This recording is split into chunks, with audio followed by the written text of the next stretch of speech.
Assalomu alaykum va rahmatullohi va barakatuh. Muhtaram azizlar, bugun zikr haqida suhbatlashamiz. Zikr mo'minning qo'rg'oni. Zikr mo'minni qalbining oromi. Zikr tashvishlardan uzoqlashtiradigan, g'am va g'ussalarni ketkazadigan bir ibodat.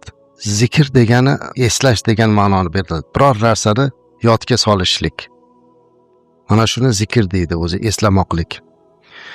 Bizni istilohda esa, shar'iy istilohda esa banda Alloh taoloni yodga olishi, Allohni eslashligi zikr deyiladi. Aslida banda, mo'min, musulmon doimo Allohni zikrida bardavom bo'lish kerak. Tili bilan, dili bilan zikrda bo'lish kerak. Tili bilan bo'ladigan zikrlar mana shu tasbihlar, tahlillar aytishligimiz. Albatta eng birinchi qalbimiz bilan zikrda bo'lishlik. Ya'ni doimo Allohni yod tutishlik. Nima qilsak ham dilbayor va dasbakor Bahodir Naqshbandiy hazratlarining shiorlari. Qo'limiz mehnatda bo'laveradi, ammo qalbimiz Allohda bo'ladi. Zikrda turishlik, ya'ni Allohni eslamoqlik. Zikr bu eng oson, mezonda og'ir bo'lgan amallardan. O'zi oson, lekin mezonda og'ir, tarozida og'ir keladi. Buning uchun albatta biz Alloh azza va jallani eslab turishligimiz kerak. Eslashlik ibodat bilan bo'ladi. Namoz o'qishligimiz Allohni eslash, Qur'on o'qishlik Allohni eslash, tasbih, tahlil aytishlik Allohni eslash. Sahobalar aytadilarki, biz payg'ambarimiz alayhissalatu vassalam bilan bir majlisda, bir o'tirishda o'tirganimizni o'zida u zotni 70 martalab istig'for aytganini eshitganmiz deydilar.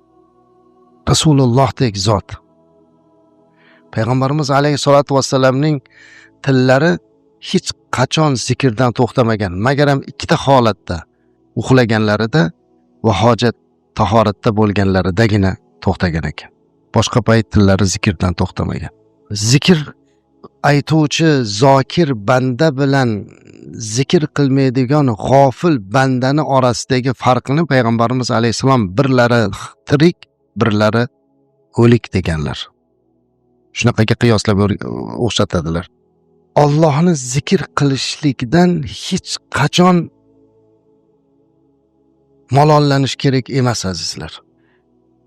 Ba'zan bitta ibora ishlatib qolamizda, o'zimizda ham bu kamchilik bo'ladi. Alloh bizni kechirsin. Namozga shoshilib tezroq namoz o'qib olaylik deymiz. Endi namozga muhabbatimiz, namozni o'qiymizda, ey Xudoga shukr qutuldik-a deymiz. Qutulib oldik, tezda o'qib maza qildik-a. Zokir banda aslida namozni o'qib bo'lib emas, namoz o'qiyotganda mazza qilish kerak. Chunki u Allohning zikrida, Allohning huzurida yoki Allohning qabulida, merojul mu'minin deydi. Mu'minlar merojida. Ana shunda qalb taskin bo'ladi. Alloh Qur'onda aytadiki, "Estaizu billah, fazkuruni adkurkum washkuruli va la takfurun."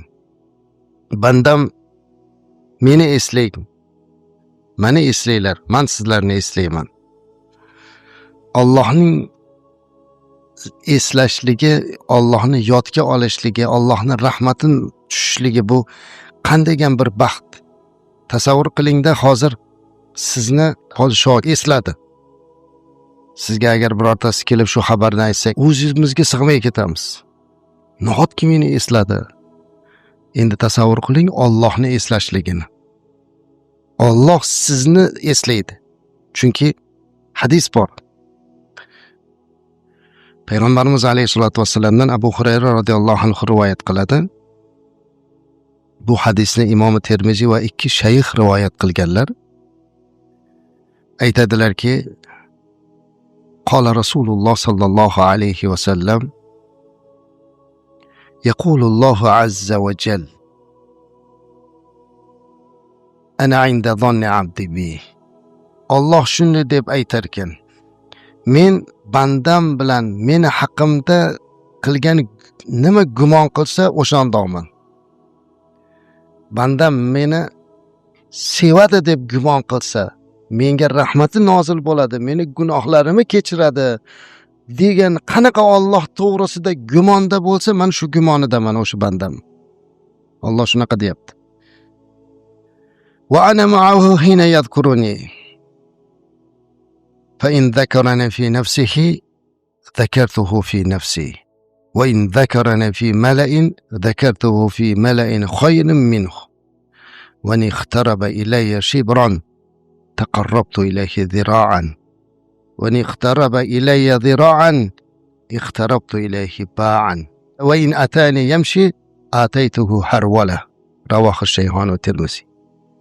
Yana davom etyaptilarki, agar bandam meni bitta o'zi zikr qilsa, men u bilanman. Agar bandam meni jamoat ichida zikr qilsa, men uni o'sha jamoatdan yaxshiroq jamoat bilan zikr qilaman.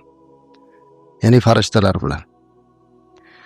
Hozir mana shu siz bilan bizni shu yerda o'tirishimiz, kamina xodimingizni bir hadisni sizlarga aytishligimdagi sizlarni kamoli muhabbat ila eshitib, Alloh meni eslayapti deb turishligingiz ayni paytda haqiqatda ham Alloh azza va jalla farishtalarga sizni eslatayotgan bo'ladi.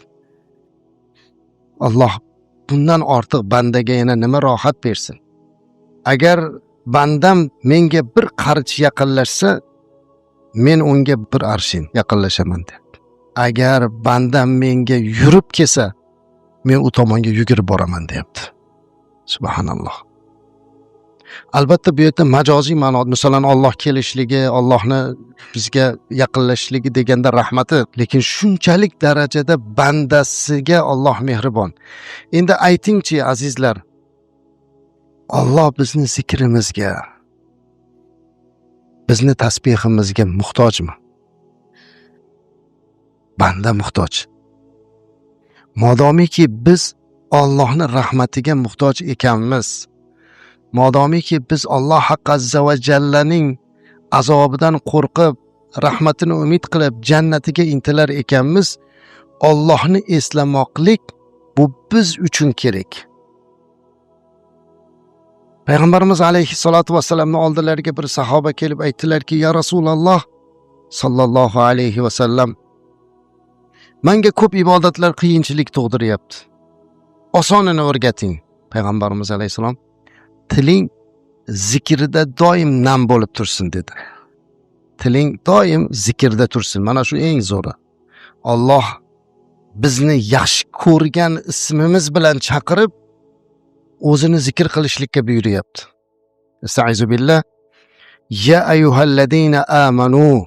Alloh siz bizni chaqiryapti. Bizni mu'min deb chaqirishi qanday ham go'zal. Alloh aytayapti, ey iymon keltirganlar, udkurulloha zikran kathira. Alloh taoloni zikr qilinglar. Ko'p zikr qilinglar debdi Alloh taolo. Ko'p zikr qilinglar. Wasabbihuhu bukratan wa asila. Va erta-yu kech unga tasbih aytinglar. Shuning uchun uzun hadis bor. Payg'ambarimiz alayhisolatu vasallam aytgan hadisda sab'atun yudilluhumullohu yawma la dilla illa dillu. Ya'ni 7 toifa kishini u dunyoda arshning soyasida turgizadigan 7 toifa kishini sanab berganlar. Bu mashhur hadis. Qiyomatda soya bo'lmaydi. Hamma soya izlab turgan bir paytda 7 toifa kishini Alloh aytayapti, o'zini soyasida soyalantiradi. Mana shu 7 toifadan bittasi Alloh azza va jallani hech kimga bildirmasdan xoli holatda zikr qilib, odat ayna ko'ziga yosh olgan odam. Allohni yolg'iz eslab ko'zingizga yosh olish. Ustozlar, ulamolar aytayaptiki, birgina yig'lashingiz uchun, Allohning rahmati uchun yig'lashingizga birgina sabab Alloh azza va jalla sizni shu paytgacha qilib kelgan gunohlaringizni bandalarga ko'rsatmay turishligi. Alloh bizni gunohlarimizni agar ochib bersa edi, bir davrada na oilamiz bilan, na birodarlarimiz bilan o'tira olmay qolar edik. Alloh bizni shuncha gunohlarimiz bo'lsa ham, Allohga shuncha isyon qilgan bo'lsak ham, bugun bizni shu masjidga olib kelib peshonamizni sajdaga qo'yib qo'yishligi bizni yig'lashga loyiq ne'mat bo'ladi. Zikrda mana shuni eslamoq kerak.